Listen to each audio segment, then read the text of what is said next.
बिस्मिल्लाहिर्रहमानिर्रहीम। Dear students, मैं उम्मीद करता हूं कि आप सब खैरियत से होंगे। क्लास 10th सब्जेक्ट फिजिक्स की न्यू बुक का हम चैप्टर नंबर 1 थर्मल फिजिक्स को लेकर चल रहे हैं। आज के इस वीडियो में हमारा topic number 10.5 latent heat. Short के पॉइंट ऑफ व्यू से ये टॉपिक इंपॉर्टेंट है। लेटेंट का मतलब होता है छुपा हुआ, गायब। हीट को आप अलग से डिफाइन कर चुके हैं, इसकी डेफिनेशन भी आपको क्लियर है, इसकी समझ है। लेटेंट हीट क्या भला है, तो अगर ये शॉर्ट में आ जाए तो आप किस तरह से डिफाइन करेंगे? Latent heat is the heat energy required to change the state of a substance without changing its temperature. के टेम्परेचर को चेंज किए बगैर किसी सब्सटेंस की स्टेट को चेंज करने के लिए जो हीट एनर्जी रिक्वायर्ड होती है उसको लेटेंट हीट कहते हैं। बात समझ आई?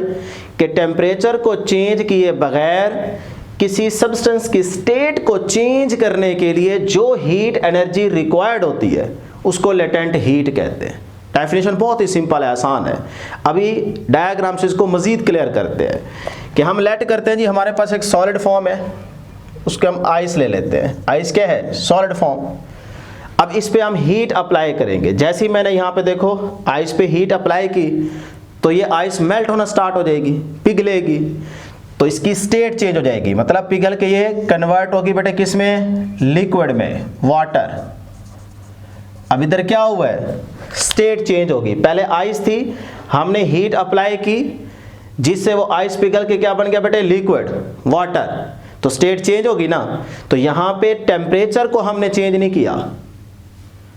टेम्परेचर को चेंज किए बगैर इस सब्सटेंस की स्टेट को चेंज करने के लिए जो हीट एनर्जी रिक्वायर्ड थी उसको हमने नाम देना है लेटेंट हीट। तो ये जो हमने हीट दी है जिसकी वजह से ये आइस लिक्विड में कन्वर्ट हो गई, यही कहलाएगी लेटेंट हीट। समझ आई? अब आपके जहन में आ रहा होगा कि सर जी जब आपने हीट दी तो टेम्परेचर में तो चेंज आएगा, ये बात हम पीछे पढ़ के आ रहे हैं, तो आप कैसे कह रहे हैं कि यहां पे टेम्परेचर में चेंज नहीं आ रहा? बेटे याद रखिएगा, जब भी आप किसी चीज पे हीट अप्लाई करते हैं ना तो दो चीजों में चेंज आता है। Number 1 state, number 2 temperature. अब अगली बात याद रखें, एक ही टाइम में दोनों चीजों में चेंज नहीं आ सकता। यानी कि बैक वक्त दोनों चीजों में चेंज नहीं आएगा, एक चीज में चेंज आएगा। तो जब भी आप हीट अप्लाई करेंगे तो इन दोनों में से किसी एक चीज में चेंज आएगा, एक चीज कांस्टेंट रहेगी। अब यहां पे हम कह रहे हैं कि भाई टेम्परेचर चेंज नहीं होगा बल्कि उसकी स्टेट चेंज हो गई है। अब टेम्परेचर क्यों नहीं चेंज हुआ इसको जरा समझें डेप्थ में जाके। टेम्परेचर को पहले डिफाइन करें। टेम्परेचर की डेफिनेशन वो आपको याद है, it is the degree of hotness और कोल्डनेस। इस तरह हीट की भी याद है, ठीक है, कि it is the form of energy that is transfer from hot body to cold body, वो भी याद रखें। लेकिन यहां पे ना मॉलिक्यूल्स के लिए एक और डेफिनेशन याद रखें, क्योंकि हम चैप्टर पढ़ रहे हैं थर्मल, हीट की बात हो रही है, थर्मल फिजिक्स। तो इसमें भी आप टेम्परेचर और हीट को इस तरह से भी याद रखेंगे। टेम्परेचर को मैं डिफाइन करूंगा कि average kinetic energy of the molecules of a body is called temperature. ये डेफिनेशन भी याद रखिएगा। इस तरह हीट की डेफिनेशन भी याद रखें। यहां पे जब भी मॉलिक्यूल्स की बात करें तो आप हीट को किस तरह से डिफाइन करेंगे? Total kinetic energy. ये एमसीक्यू में पूछ सकता है ना। Total kinetic energy of the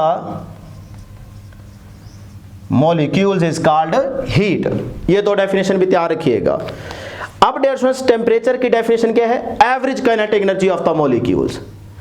अब यहां पे जरा गौर कीजिएगा, जब आपने हीट अप्लाई की वो हीट आपने इतनी देनी है कि जो इन मॉलिक्यूल्स के बिटवीन बॉन्डिंग है ना, क्योंकि सॉलिड की फॉर्म है, सॉलिड की फॉर्म में मॉलिक्यूल्स एक दूसरे के बिल्कुल करीब पड़े होते हैं।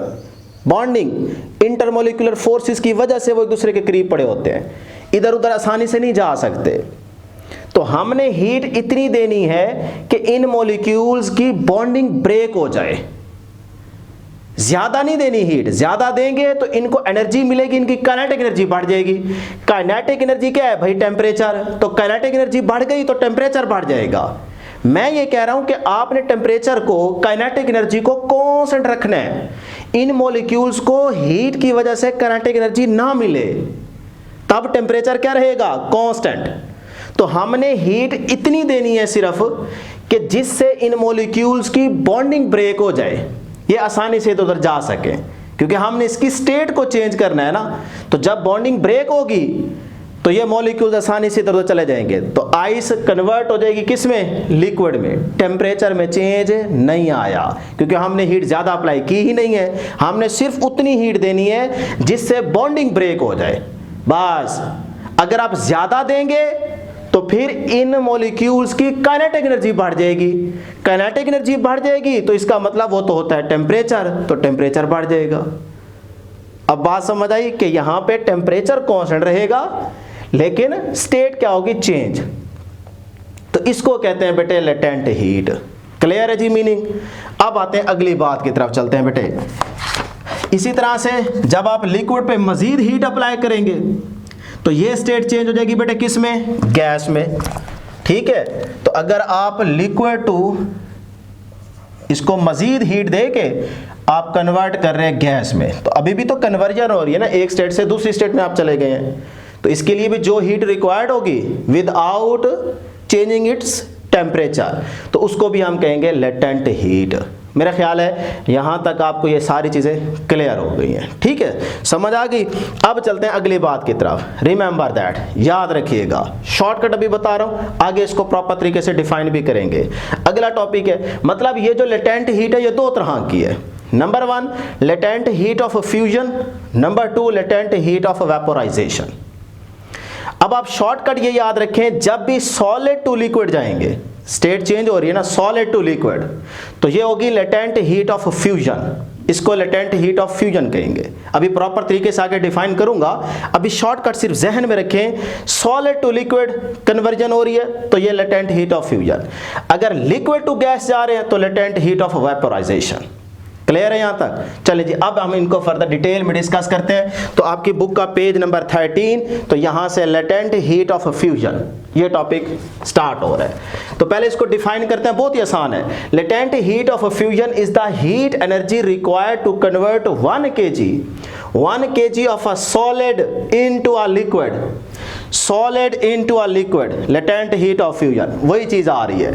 Latent heat of fusion is the heat energy required to convert 1 kg of a solid into a liquid at its melting point. ये पॉइंट बड़ा इंपॉर्टेंट है। At its melting point while keeping the temperature constant.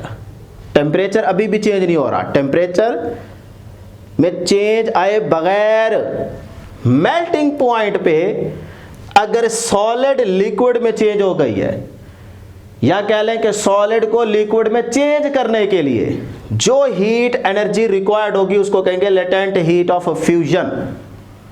बात समझ आई? एक दफा फिर से देख लें, टेम्परेचर को चेंज किए बगैर, मतलब टेम्परेचर कांस्टेंट रहेगा मेल्टिंग पॉइंट पे, एट मेल्टिंग पॉइंट। ये पॉइंट बड़ा इंपॉर्टेंट है। कितना होगा? 0 डिग्री सेल्सियस। तो 0 डिग्री सेल्सियस के टेम्परेचर पे रहते हुए अगर 1 kg सॉलिड को लिक्विड में चेंज कर रहे हो, तो 1 kg सॉलिड को लिक्विड में चेंज करने के लिए जो हीट एनर्जी रिक्वायर्ड होगी उसको कहेंगे लेटेंट हीट ऑफ फ्यूजन। कितनी आसान डेफिनेशन है। वही है, सिर्फ हमने इसके अंदर मेल्टिंग पॉइंट का ही जिक्र किया और कुछ भी नहीं किया। अब इसकी मैथमेटिकल इक्वेशन क्या होगी? तो मैथमेटिकली बेटे अभी इसको और मजीद क्लियर करेंगे। मैथमेटिकली आप याद रखें, Q इज इक्वल टू किसी सब्सटेंस का मास m होगा, ठीक है, आगे लिख देते हैं LF। LF का मतलब latent heat of fusion. m क्या है? Mass of substance. Q क्या है? हीट एनर्जी, वो जो रिक्वायर्ड होती है। बात समझ आई? तो इस तरह से ये याद रखें। अब यहां से अगर आपको लेटेंट हीट ऑफ फ्यूजन चाहिए तो इस LF को इधर ही रहने दें। ये F सबस्क्रिप्ट में लिखना है बेटे, इस तरह नहीं लिखना L फिर F, ये गलत हो जाएगा। इस तरह लिखना है। और MQ के नीचे आगे क्या हो जाएगा बेटे? डिवाइड हो जाएगा। तो ये देखें, किसी अमाउंट ऑफ सब्सटेंस को या उसकी स्टेट को चेंज करने के लिए जो हीट एनर्जी रिक्वायर्ड होगी, किस पॉइंट पे? मेल्टिंग पॉइंट पे। विदाउट चेंजिंग इट्स टेम्परेचर, ये कहलाएगी लेटेंट हीट ऑफ फ्यूजन।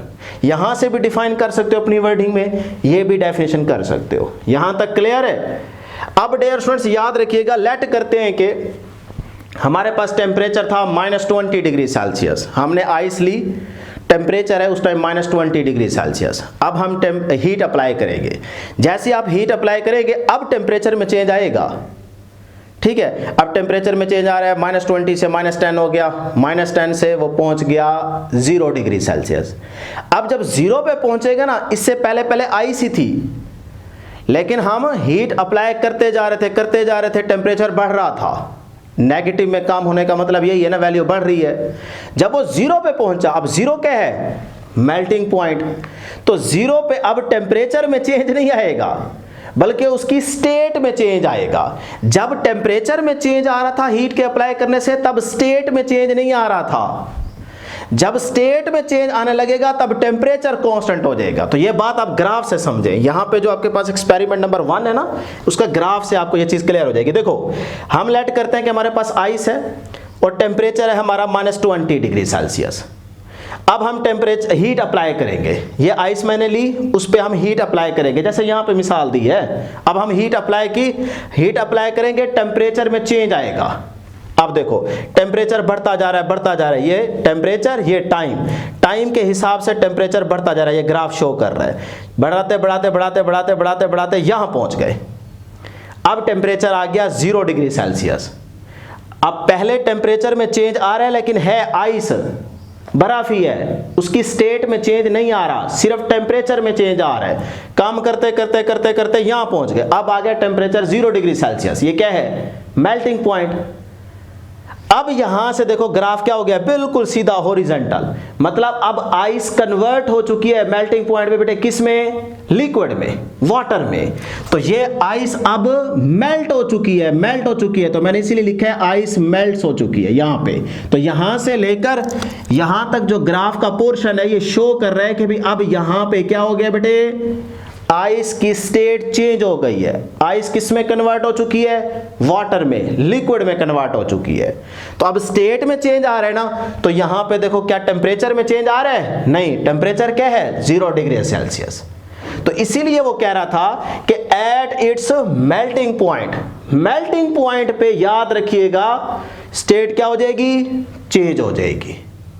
पहले टेम्परेचर बढ़ रहा था, टाइम के साथ साथ स्टेट में चेंज नहीं आ रहा था, बर्फ ही थी। जब आप पहुंचे 0 डिग्री सेल्सियस पे, तो ये क्या है? Melting point. तो इस मेल्टिंग पॉइंट पे स्टेट चेंज हो गई है, बर्फ जो है वो पानी बन चुका है।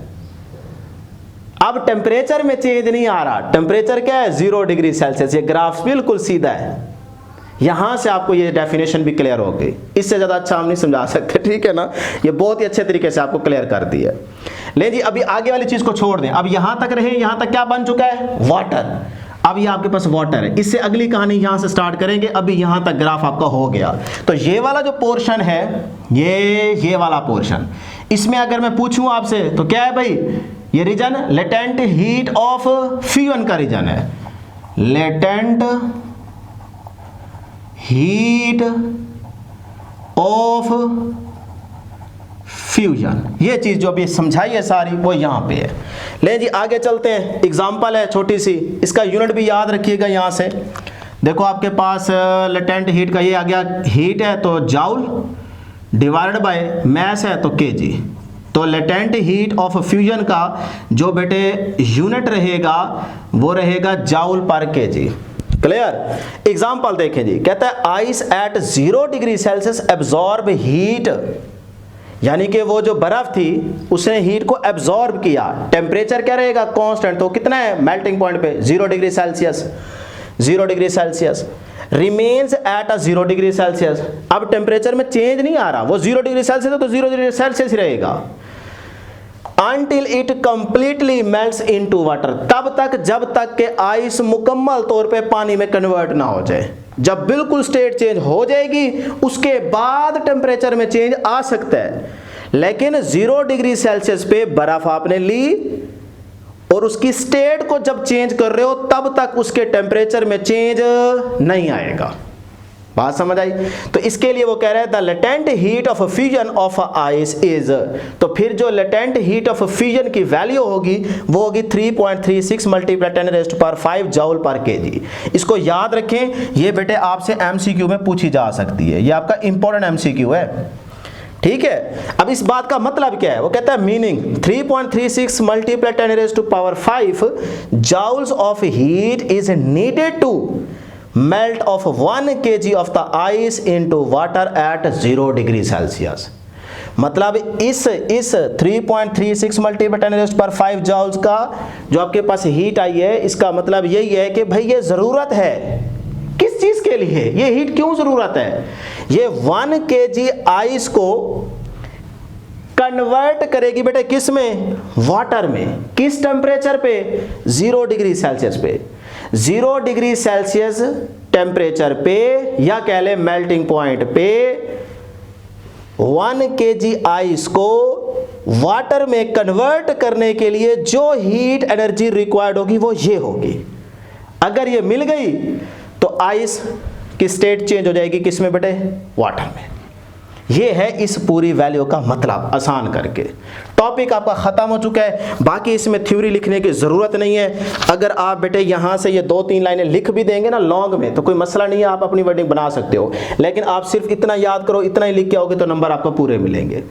अब आगे छोटी सी एग्जांपल है 10.2, तो सेम यही फार्मूला यूज हो रहा है, हीट आपको कैलकुलेट करनी है क्यों, तो लेटेंट हीट ऑफ फ्यूजन दी गई है, वैल्यू m की भी दी गई है, दोनों को मल्टीप्लाई करें आंसर आ जाएगा। एग्जांपल खुद सॉल्व करेंगे, उसके बाद एक्सपेरिमेंट से ग्राफ आपको समझा दिया यहां तक। नेक्स्ट आ जाए लेटेंट हीट ऑफ वेपोराइजेशन।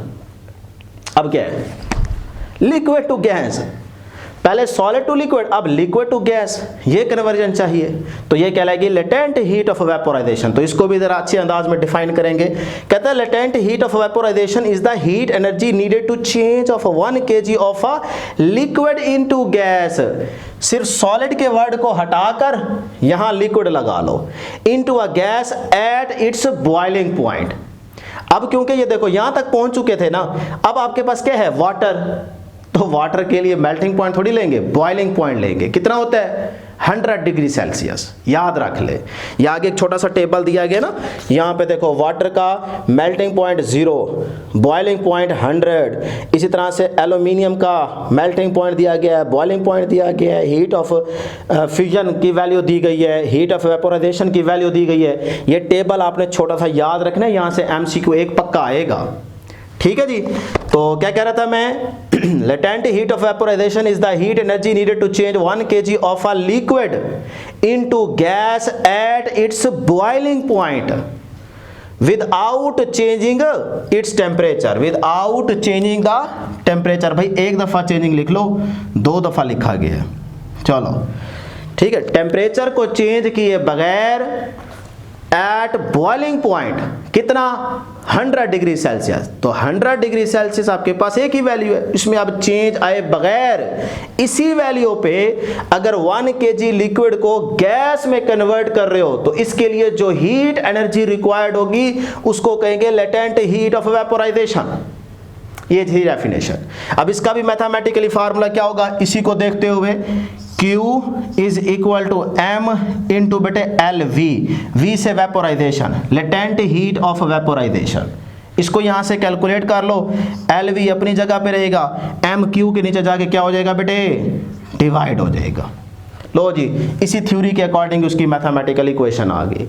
यहां से भी इसका यूनिट निकालेंगे तो वही आ जाएगा जूल पर केजी।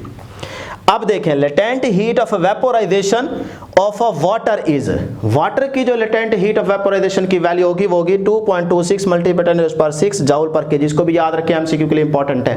भाई इस बात का मतलब क्या है, वही मतलब है जो यहां पे लिया था कि 2.26 multiply 10⁶ joule of heat energy is needed to convert 1 kg of water into steam, यानी कि गैस, भाप बन गई है एट 100 डिग्री सेल्सियस। भाई 100 डिग्री सेल्सियस का मतलब क्या है, ये वाटर का बॉइलिंग पॉइंट, वो कितना होता है 100 डिग्री सेल्सियस। तो इस टेम्परेचर पे 1 kg वाटर को स्टीम में कन्वर्ट होने के लिए जो हीट एनर्जी रिक्वायर्ड होगी कितनी होगी, ये वाली होगी। यही इस बात का मतलब था। बहुत ही आसान है, सिर्फ आपने वैल्यू याद रखनी है। अब डियर स्टूडेंट्स इसी डेफिनेशन को ना ग्राफ से समझें ताकि आपको और मजीद क्लियर हो जाए। अब ये इसका ग्राफ आगे दिया गया बुक के अंदर, मैंने एक ही ग्राफ बनाया है, उसके अंदर पहले आपको ये चीज समझाई है, यहां तक वाटर था। अब देखिए ये वाटर है आपके पास, ठीक है। अगले इस टॉपिक का ग्राफ आगे शो किया गया है। तो ये अब वाटर है। अब आप देखें वाटर से जा रहे हो गैस में, लिक्विड इनटू गैस। अब यहां वाटर है तो क्या करोगे भाई, हीट अप्लाई करोगे। अब जब आप हीट अप्लाई करोगे, अभी वाटर है, हीट अप्लाई की, टेम्परेचर में चेंज आएगा, अभी स्टेट में चेंज नहीं आएगा। देखो टेम्परेचर बढ़ता जा रहा है, बढ़ता जा रहा है, बढ़ता जा रहा है, ग्राफ ऊपर जा रहा है ना, टेम्परेचर बढ़ रहा है, टेम्परेचर बढ़ता जा रहा है, बढ़ता जा रहा है। अभी वाटर है, वाटर है, वाटर है, स्टेट में चेंज नहीं आ रहा, टेम्परेचर में चेंज आ रहा है। स्टेट में चेंज नहीं आ रहा, टेम्परेचर में चेंज आ रहा है, किसी एक में चेंज आएगा ना एक टाइम में। तो हमने हीट दी वाटर पे, टेम्परेचर बढ़ता जा रहा है, बढ़ता जा रहा है, बढ़ता जा रहा है, हम और हीट दे रहे हैं, और हीट दे रहे हैं, टेम्परेचर बढ़ता जा रहा है, बढ़ता जा रहा है। ये वो टाइम आ गया है कि जब टेम्परेचर की वैल्यू 100 डिग्री सेल्सियस पे पहुंच गई है। अब ये 100 डिग्री सेल्सियस क्या है, ये तो वाटर का बॉइलिंग पॉइंट है। तो इस पॉइंट पे टेम्परेचर की वैल्यू अब चेंज नहीं होगी, तो टेम्परेचर क्या रहेगा, कांस्टेंट। अब यहां से जब आप हीट देंगे तो इसकी स्टेट में चेंज आने लग जाएगा। तो यहां तक क्या था, वाटर, अब यहां पे टेम्परेचर क्या है, कांस्टेंट 100 डिग्री सेल्सियस। तो अब आप हल्की सी हीट देंगे, वो लिक्विड गैस में कन्वर्ट हो जाएगा। तो यहां पे देखो वाटर बॉयल्स, तो अब वाटर बॉयल्स होने के बाद कन्वर्ट हो जाएगा बेटे किस में, गैस में। तो ये वाला जो पोर्शन होगा सारे का सारा, ये वाला पोर्शन, ये कहलाएगा latent heat of vaporisation. Clear है जी। तो ग्राफ से भी आपको डेफिनेशन सारी क्लियर कर दी है, मीनिंग्स क्लियर कर दी है, मैथमेटिकल इक्वेशन भी होगी, बाकी जो इंपॉर्टेंट चीजें वो भी सारी बता दी हैं। नेक्स्ट है जी हमारे पास इस चैप्टर का last topic, topic number 10.6 super conductivity, या इसको आप कह सकते हो सुपर कंडक्टर। याद रहे बोर्ड के पेपर के पॉइंट ऑफ व्यू से इस चैप्टर का ये इंपॉर्टेंट लॉन्ग क्वेश्चन अपनी बुक के ऊपर मेंशन कर ले। बहुत ही आसान है, थोड़ी देर तवज्जो देंगे तो ये टॉपिक आपको समझ आ जाएगी।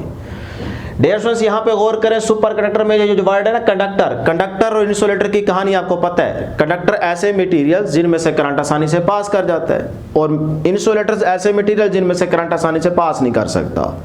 थोड़ा सा बेसिक आपको पहले पता होना चाहिए, तब इस टॉपिक की आपको अच्छे से समझ आएगी कि भाई सुपर कंडक्टर हैं क्या, क्यों पढ़ रहे हैं, इनका यूज कहाँ पे होगा, क्यों बनाते हैं सुपर कंडक्टर, क्या जरूरत पड़ गई, काम तो हमारे सारे सही चल रहे हैं, तो फिर इनको बनाने की क्यों जरूरत पड़ गई है। ये चीज आपको पहले से थोड़ी सी समझ होनी चाहिए, फिर उसके बाद ये डेफिनेशन बाकी चीजें आपको आसानी से समझ आ जाएंगी। देखो डियर स्टूडेंट्स, अगर मेरे पास एक कंडक्टर है, सपोज करो ये मेरे पास एक कंडक्टर है, इसको मैं एक बैटरी के साथ क्या करता हूँ, कनेक्ट करता हूँ। जब मैं इसको बैटरी के साथ कनेक्ट करूंगा तो मुझे यहाँ पे कोई एक्सटर्नल रेजिस्टेंस भी यूज करनी पड़ेगी, ताकि ये ना हो ना कि मैं बड़ी बैटरी या करंट ज्यादा कर दूं और मेरा मटेरियल या कंडक्टर भी उड़ जाए। ठीक है, कोई बल्ब भी आप यहाँ पे लगा सकते हो। तो अब देखें मैंने यहाँ पे बैटरी लगाई, करंट फ्लो करेगा, ये रेजिस्टेंस क्या करेगी, रेजिस्टेंस अपोजिशन का रोल प्ले करेगी, मतलब करंट को रोकने की कोशिश करेगी।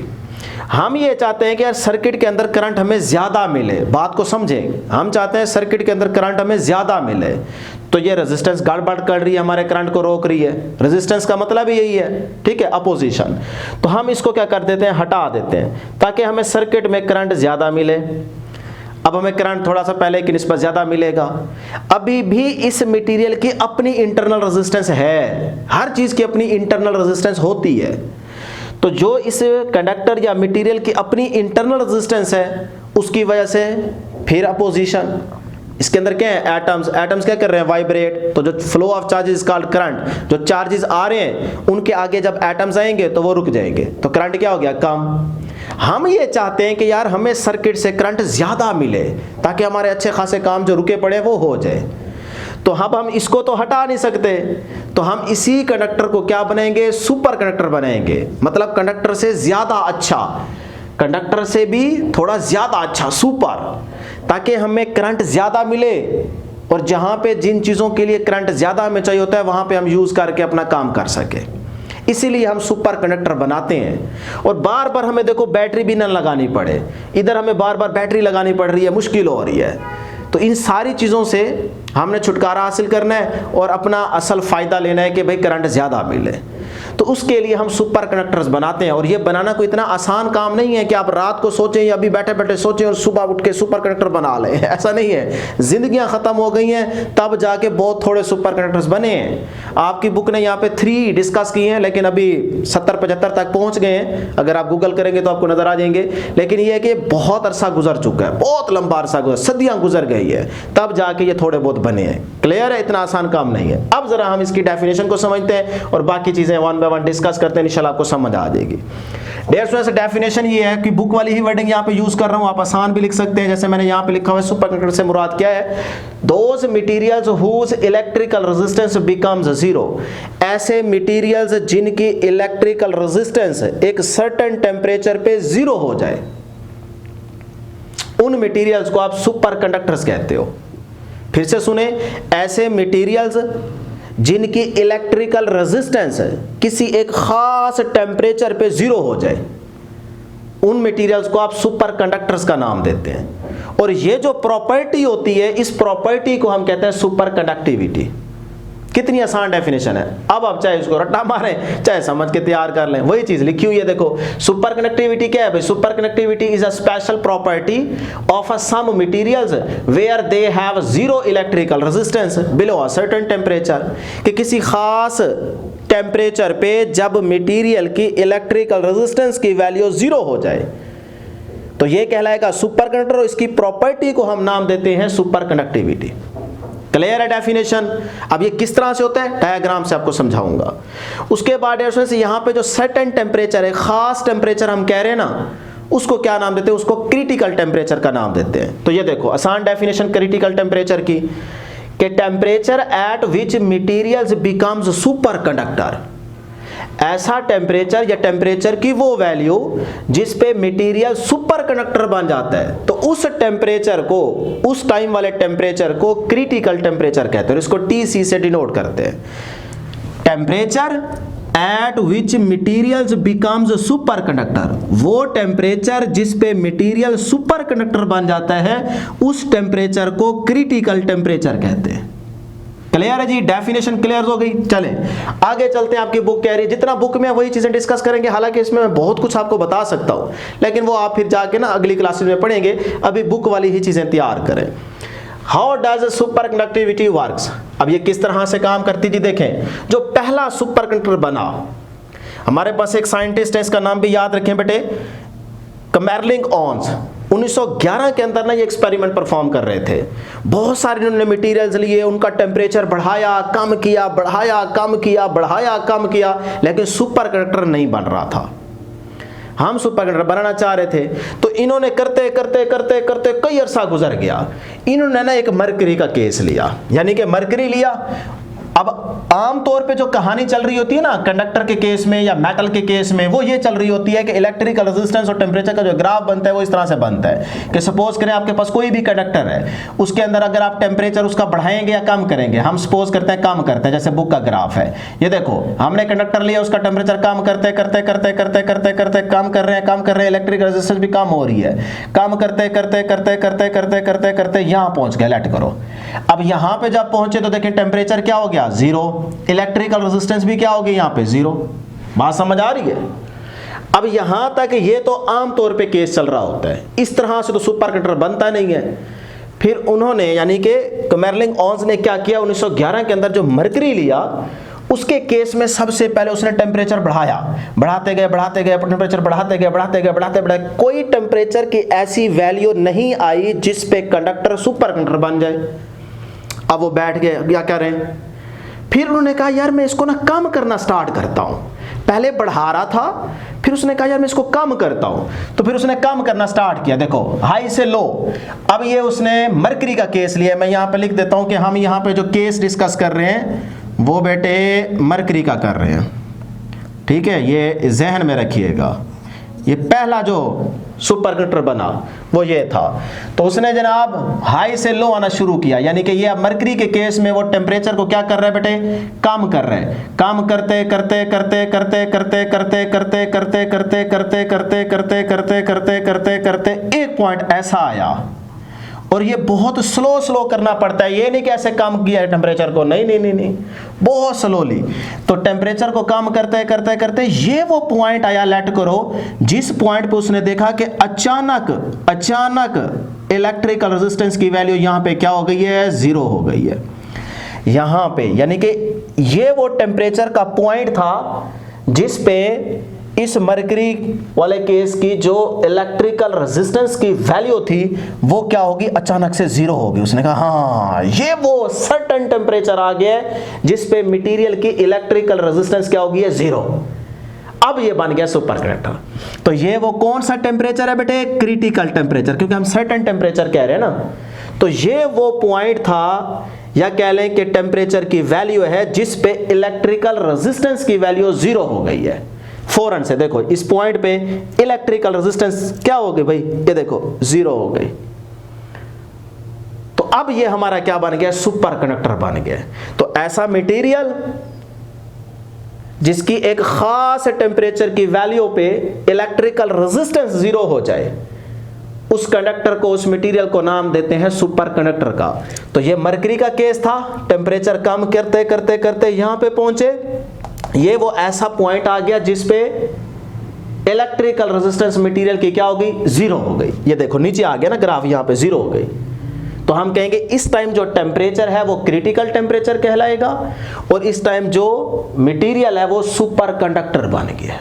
बस ये कहानी थी। जो कुछ यहाँ पे लिखा हुआ है उसको पहले समझा, फिर उसको डायग्राम से एक्सप्लेन किया, टॉपिक खत्म। बस आगे तो बस थोड़ी सी फॉर्मेलिटी है वो देख लेते हैं।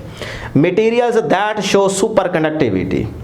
सबसे पहला है बेटे आपके पास मरकरी, जो कि कहानी आपको यहाँ पे ग्राफ में समझाई, ग्राफ जरूर बनाइएगा पेपर में। अब becomes super conducting below 4.2 kelvin. तो इस टेम्परेचर की वैल्यू भी याद रख लें, वो क्या है बेटे 4.2 केल्विन। इससे थोड़ी बहुत आप बिलो कह सकते हो, लेकिन तकरीबन बस यही है 4.2 केल्विन। तो इस टेम्परेचर पे आपका पहला सुपर कंडक्टर बना मरकरी का। अच्छा जी, उसके बाद साइंटिस्ट बता दिए 1911 के अंदर ये एक्सपेरिमेंट परफॉर्म हुआ था। उसके बाद आता है कुछ लो टेम्परेचर सुपर कंडक्टर भी हैं आपके पास, सही है। तो उसमें लेड है आपके पास, टिन भी है, एल्यूमिनियम भी है। तो मैंने यहाँ पे एल्यूमिनियम के लिए लिख दिया, बुक में नहीं है। उसका क्रिटिकल टेम्परेचर 1.18 केल्विन होता है। एमसीक्यू में पूछ सकता है, ये याद रखिएगा। जो बुक में है ना वो लेड के लिए दिया गया वो है 7.2 केल्विन। इस पे भी आपके पास ये सुपर कंडक्टर बना। उसके बाद कुछ हाई टेम्परेचर सुपर कंडक्टर है। हाई टेम्परेचर सुपर कंडक्टर में जो बुक ने मिसाल दी है वो है सिरेमिक्स मटेरियल की, ठीक है। तो उसके लिए टेम्परेचर कितना, 135 पे जाके ये सुपर कंडक्टर बना। देखें टेम्परेचर हाई भी है, लो भी आ रहे हैं। तो लो टेम्परेचर सुपर कंडक्टर का भी पता होना चाहिए, एग्जांपल देने के लिए पूछ सकते हैं आपसे। और उसके बाद हाई टेम्परेचर सुपर कंडक्टर भी आपको पता होना चाहिए, वो कौन सा है, सिरेमिक्स, ठीक है। और वो है 135 केल्विन। तो पहले ये है, उसके बाद और काफ़ी सारे आगे, तकरीबन अब तक मेरा ख्याल है कोई 75 बन चुके हैं, ठीक है। तो इतना आसान काम नहीं होता कंडक्टर को सुपर कंडक्टर बनाना, इस पर बहुत ज़्यादा टाइम लगता है। तो इस तरह से ये आपने इंफॉर्मेशन याद रखनी है। लास्ट में आपकी बुक के अंदर दी गई है जी यूजेस। तो यूजेस ऑफ सुपर कंडक्टर्स यानी कि एप्लीकेशंस, कहाँ पे इनका हम इस्तेमाल करते हैं। तो सबसे पहले बुक कह रही थी MRI, मैग्नेटिक रेजोनेंस इमेजिंग। अब इसमें बेसिकली क्या होता है कि मेडिकल फील्ड के अंदर इसको यूज किया जाता है कि बहुत ज़्यादा स्ट्रॉन्ग फील्ड प्रोड्यूस करके ये जो हमारे टिश्यू सेल्स होते हैं, या आप कह सकते हैं कि ट्यूमर्स, इनका आपने स्कैनिंग करनी होती है, इमेज लेना होता है। तो वहाँ पे मेडिकल फील्ड के अंदर इसको यूज किया जाता है। उसके बाद नंबर 2 पे आपके पास क्या है जी, मैग्लेव ट्रेन्स यानी कि मैग्नेटिक लेविटेशन। इसका पूरा नाम भी आपको याद करना है, मैग्नेटिक लेविटेशन ट्रेन्स। ये जो बहुत जिनकी हाई स्पीड होती है, पाकिस्तान में तो है नहीं, ये जो आमतौर पे हमारी ट्रेन चलती है ट्रैक पे, ये भी पूरी शुरी है। तो हमने ट्रैक से ऊपर हवा में ट्रेन को उड़ाना होता है, उसको बोलते हैं मैग्नेटिक लेविटेशन ट्रेन्स, ठीक है। तो मेरा ख्याल है कि ये इटली में मेरा ख्याल है कि ये हैं, ठीक है। बहरहाल सर्च कर लीजिएगा, मुझे थोड़ा सा याद आ रहा है कि वहीं पे मैंने पढ़ा था। तो मैग्नेटिक लेविटेशन ट्रेन्स, अब ये ट्रैक से ना थोड़ा सा ऊपर, इनके बीच में बहुत ज़्यादा, क्योंकि वहाँ पे बड़े बड़े मैग्नेट लगाए जाते हैं, फील्ड की अट्रैक्शन होती है कि इधर उधर ना बच जाए। लेकिन ये है कि उस ट्रैक से थोड़ा सा ये ऊपर ऐसे उड़ती हैं, ट्रैक से थोड़ा सा ऊपर, फील्ड इनको इधर उधर जाने देती है, बल्कि बड़े बड़े मैग्नेट लगाए होते हैं। लेकिन ये है कि वो चिपक के नहीं चलती, ट्रेन की पटड़ी जो है ना, पटड़ी के साथ चिपकी नहीं होती। अगर चिपके तो वहां पर फ्रिक्शन आ जाएगी, रेजिस्टेंस आ जाएगी। तो हमने तो रेजिस्टेंस को कम करना है, यही तो हमारा टारगेट था कि रेजिस्टेंस को कम करो, खत्म करो।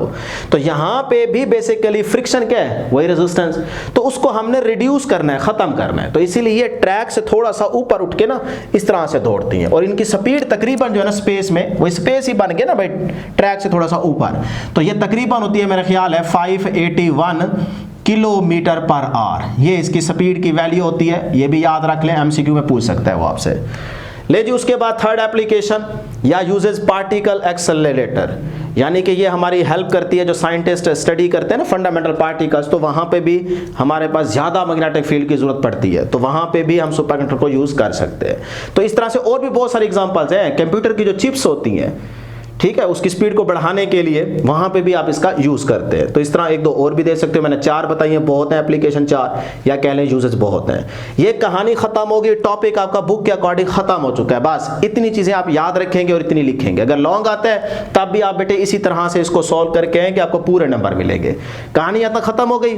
अब ना वैसे मतलब आम तौर पे जिस तरह से आप बैठे हो कहीं पे, तो कोई पूछ ले सुपरकंडक्टर कैसे बनता है, तो उसको ये सारा सुनाएंगे थोड़ी कि उसको लिख के दिखाएंगे इस तरह से, देखो हमने तो यही पढ़ा है।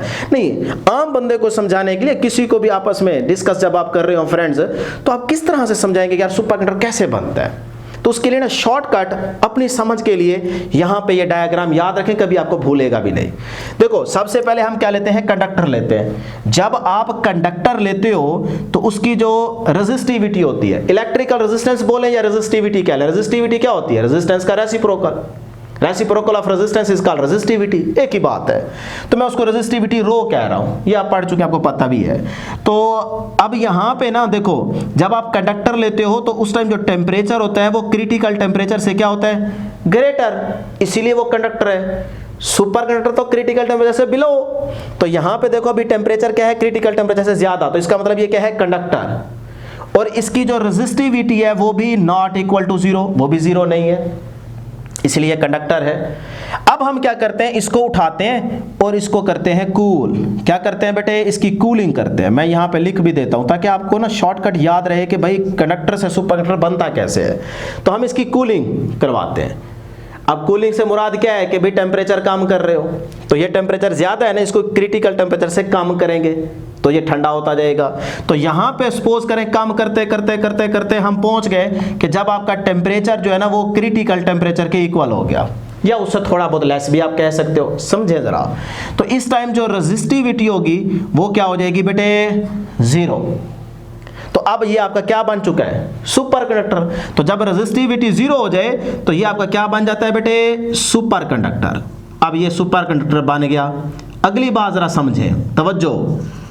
अब ये कुछ मटेरियल में तो आसानी से हो जाता है कि रेजिस्टिविटी घड़म जीरो, जैसे यहाँ पे हुई है, तो हमने फौरन से कह दिया कि भाई ये कंडक्टर सुपर कंडक्टर बन गया है। लेकिन कुछ मटेरियल्स ऐसे भी देखे गए हैं जिनकी रेजिस्टिविटी 100% जीरो नहीं होती, nearly equal to zero, zero के बिल्कुल करीब करीब पहुंचती है लेकिन कभी भी जीरो नहीं होती। तो जब रेजिस्टिविटी कोई ऐसा केस आ जाए जिसमें resistivity nearly equal to zero हो, 100% जीरो ना हो, नियरली इक्वल टू जीरो, हम उसको खुद से कह दें कि हाँ बस जीरो हो गई है। अब जब इस तरह का केस आ जाए कुछ मटेरियल्स में, तो उसको भी आपने सुपर कंडक्टर बोल देना है। लेकिन फिर बोलने के बाद हम क्या करते हैं, हाथ तक तो ठीक है काम चल जाता है, लेकिन बोलने के बाद फिर हम उसको उठा के एक बहुत बड़े मैग्नेटिक फील्ड जोन में रखते हैं, बहुत स्ट्रॉन्ग, बहुत बड़ा फील्ड, उसके अंदर जाके उसी को फिर रख देते हैं। वो जो जीरो नहीं होना चाह रही होती resistivity, nearly equal to zero होती है, और हम उस कंडक्टर को सुपर कंडक्टर कह रहे होते हैं सिर्फ नाम की हद तक। फिर हम उसको उठा के जब मैग्नेटिक फील्ड जोन में आके रखते हैं ना, बहुत बड़ा फील्ड, तो फिर कुछ देर के बाद उसकी रेजिस्टिविटी जीरो हो जाती है। जब उसकी रेजिस्टिविटी जीरो हो जाती है तो फिर हम उसको अब सुपर कंडक्टर नहीं कहते, सुपर कंडक्टर तो वो पहले ही था, क्योंकि उसकी resistivity nearly equal to zero थी ना, हम उसको नाम दे रहे थे सुपर कंडक्टर का। लेकिन जब हम उसको बहुत बड़े मैग्नेटिक फील्ड जोन में रखते हैं तो फिर उसकी वो जो रेजिस्टिविटी है वो 100% जीरो पे आ जाती है, मतलब बिल्कुल जीरो हो जाती है। तब फिर वो आपका कहलाता है परफेक्ट कंडक्टर। फिर उसको क्या कहते हैं, परफेक्ट कंडक्टर। तो बस ये है एक स्टोरी कि कंडक्टर से सुपर कंडक्टर, फिर कुछ मटेरियल जिनकी रेजिस्टिविटी नियरली इक्वल टू 0 होती है उनको नाम दे देते हैं सुपर कंडक्टर का, लेकिन फिर उनको किस तरह से उसकी रेजिस्टिविटी को 0 करते हैं कि उसको मैग्नेटिक फील्ड जोन में रखते हैं, बहुत बड़ा हाई मैग्नेटिक फील्ड होता है, फिर कुछ देर के बाद या कह लें कुछ टाइम के बाद वो क्या बन जाता है, परफेक्ट कंडक्टर बन जाता है। अब वो सुपर से भी पक्का पक्का परफेक्ट हो गया है। तो ये थी डियर स्टूडेंट्स हमारे पास डिस्कशन। लो जी, चैप्टर नंबर 1 थर्मल फिजिक्स हमारा कंप्लीट हो चुका है। एक एक टॉपिक आपको डिटेल में पढ़ाया, कोई टॉपिक हमने स्किप नहीं किया। बस ये है कि 2-2 3-3 टॉपिक्स हमने एक लेक्चर के अंदर खत्म किए हैं। तो आप अगर हमारे साथ साथ चल रहे हैं और हर टॉपिक को आप कवर कर रहे हैं, नोट्स बनाते जा रहे हैं, समझते जा रहे हैं, एमसीक्यूज अपने मार्क करते जा रहे हैं, जिस तरह से जो कुछ मैं बताता हूँ ये एमसीक्यूज हैं बेटे, इंपॉर्टेंट जो मैं बोल रहा होता हूँ, तो इंशाल्लाह ये चैप्टर आपको अच्छे से तैयार हो जाएगा। नोट्स अपने बनाते जाएं, खुद बुक कोई नोट्स बनाए, सारी इंपॉर्टेंट चीज़ें ना बुक के ऊपर मार्क कर लिया करें। अगर आपको अलग से शौक है रजिस्टर पे लिखने का या नोटबुक पे या कोई भी आप ले चुके हैं शीट्स वगैरह, तो आप उस पर बना सकते हो, वो भी ठीक है, दोनों चल जाते हैं। तो इंशाल्लाह फिर नेक्स्ट हम इसकी एक्सरसाइज को सॉल्व करेंगे। एमसीक्यूज हैं, शॉर्ट क्वेश्चन है, न्यूमेरिकल्स हैं, तो दुआओं में ज़रूर याद रखिएगा। अल्लाह हाफिज़।